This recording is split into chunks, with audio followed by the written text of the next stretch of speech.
คนลาวอยากมาเฮียนมอลามสมัครแนวใดยากบ่เดี๋ยวคลิปนี้ไลลาจะมาสรุปให้ฟังหลายคนก็อินบ็อกถามไลลาถ้าไลลาบ่ได้ตอบผู้ใดก็ต้องขอโทษนำไลลาการสมัครเฮียนอยู่มอลามสำหรับนักเฮียนต่างชาติทุกชาติเลยบ่ว่าชาติใดก็สามารถมาสมัครเฮียนได้หมดเอกสารบ่ได้ซับซ้อนขอย้ำก่อนเนาะเอกสารที่ไลลาจะกล่าวต่อไปนี้คือเอกสารที่ไลลาไปสมัครตั้งแต่ปี65แล้วตอนนี้คือปี69แล้วเอกสารอาจจะมีเพิ่มเติมขึ้นมาอันนี้ให้พวกเจ้าไปหาข้อมูลเพิ่มเอาหลักๆคือมี3ขั้นตอนดังนี้พาสปอร์ตและใบอนุญาตเฮ็ดเวียกใบคะแนนม.7 หรือวุฒิม.7 ของเฮาใบประกาศแล้วเห็นหลายคนบอกว่าต้องใส่ใบรับรองจากกระทรวงศึกษาธิการนำบ่ตอนที่ไลลาสมัครคือบ่ได้ใส่จากนั้นให้เฮานำเอกสารวุฒิม.7 และใบประกาศไปแปลเป็นภาษาไทยตัวอย่างของเอกสารที่แปลก็จะประมาณนี้เดี๋ยวจะขึ้นให้เบิ่งรูปถ่ายในการสมัครขนาดของรูปก็แม่น 1.5 หา 2 นิ้วเสื้อใส่เสื้อสีขาวพื้นสีฟ้าหลังจากเตรียมเอกสารอีหยังเรียบร้อยแปลภาษาเรียบร้อยแล้วให้พวกเจ้าไปติดต่อตึกสวป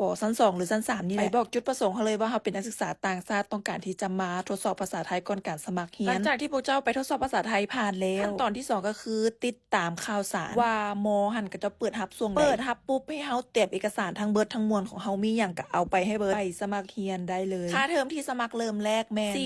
4,725 บาท